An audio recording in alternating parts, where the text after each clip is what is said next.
everybody, it's Durga Time. Thank you for joining me. So this is a weird video. So it could be a real quick one, and I'm presuming that if I wrote the title right, you kind of have an idea of what's going on in the save. Now, if you were a Discord member of the official Durga Time Discord channel, you kind of already know what to expect with this video and some of the changes happening to the save. But I am still continuing with NXT Save, but I will be honest that I have not been having much fun with it. I love the idea, but I kinda hate how child companies work in this game. Originally, it was one of the most exciting features of TEW 2020 for me, and it just seemed like such an interesting prospect, but ultimately the game just... this area of the game, I should say, is just too undercooked. It's underdeveloped. The AI does not pull people with any real sense. You know, we have a ton of developmental call-ups already, all for no reason, and I've done simulations going further as I've been a little concerned with how things work, and pretty much they never send us anybody, and they only take and take and take and take until there's nothing left.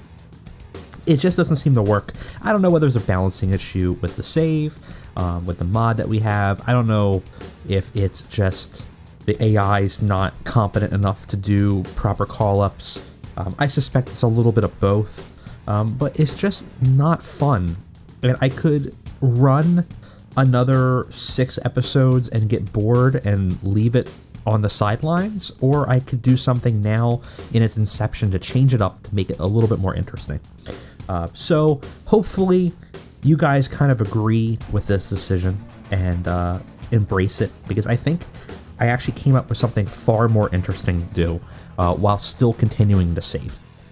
But, you know, right now as a child company, we can't have other child companies, we can't have developmental, we can't do anything at all, right? We have no control whatsoever. We can't even do loans or alliance loans or talent trades. Like it's some of the basic things that you would kind of want as a developmental company, you can't even do.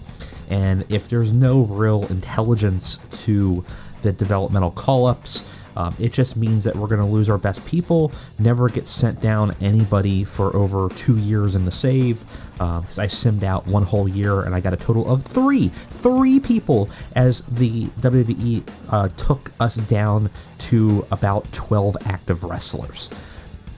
So that's kind of my concern right now. So we are going to be changing the entire format. What I'm doing is I'm going to take this as a database, and I'm going to take our save, make it a database, tweak it a little bit just from things that I've seen that might be a problem, and then reload it in, but as a child company, not a developmental company.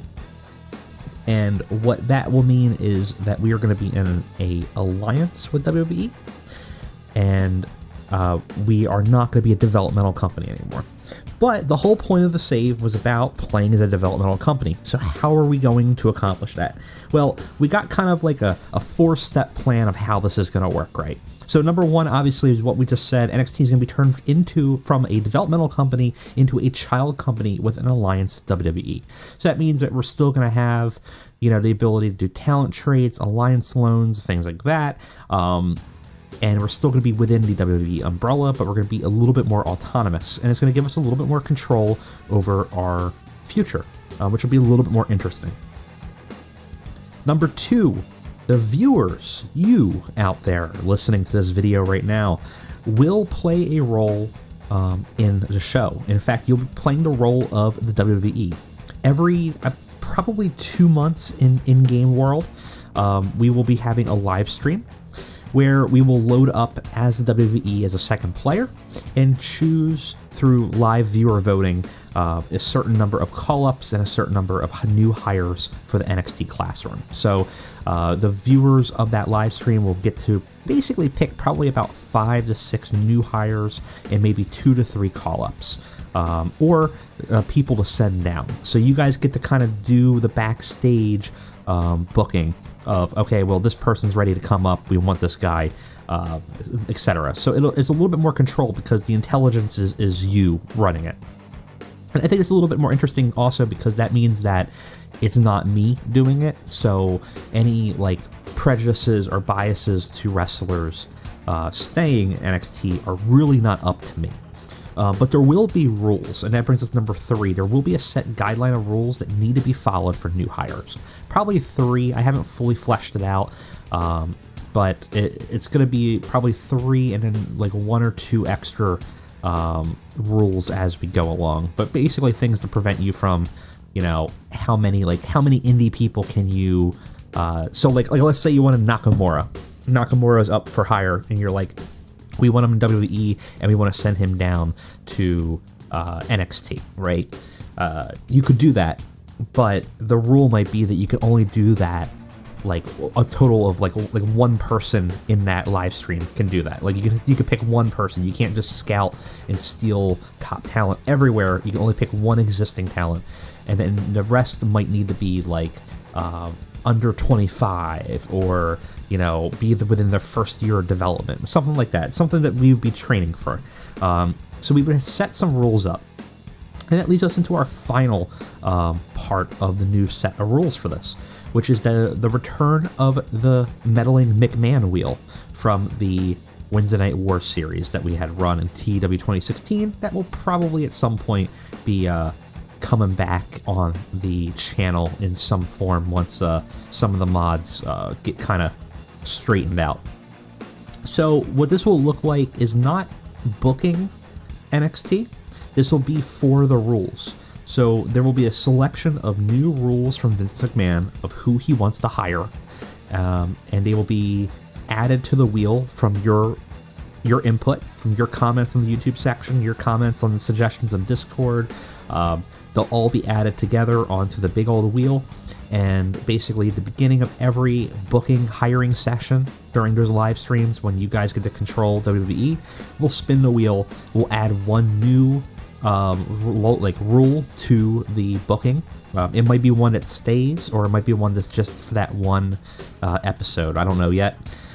And that will be another kind of guideline for you on how you can actually book the or how you can actually hire people for NXT.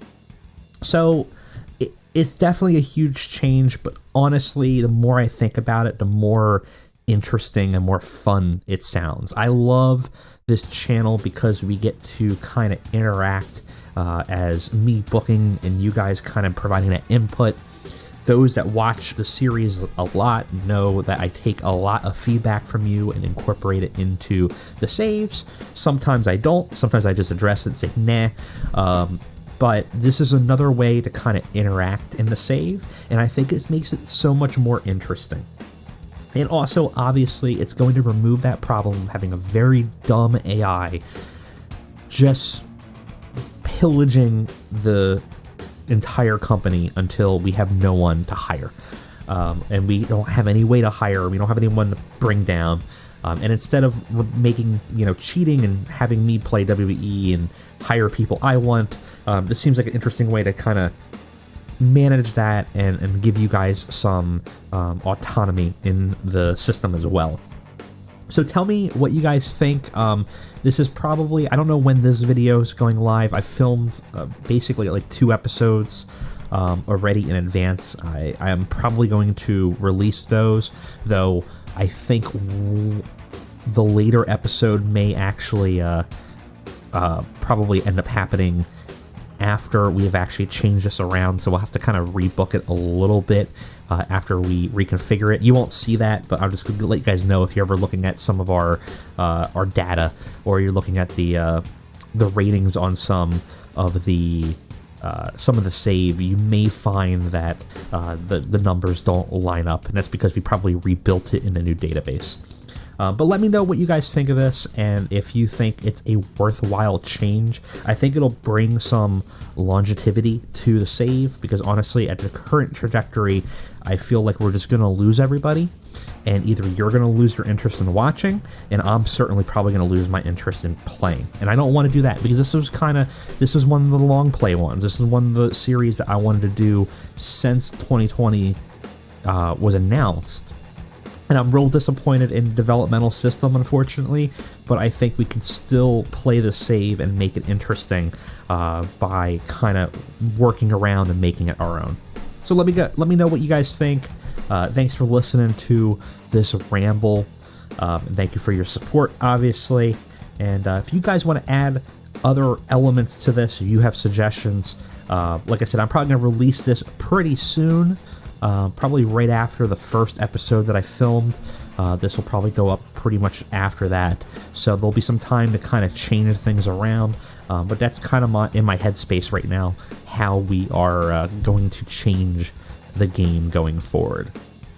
Anyways, once again, thank you guys for joining me. I will see you next time, hopefully for a new and better NXT.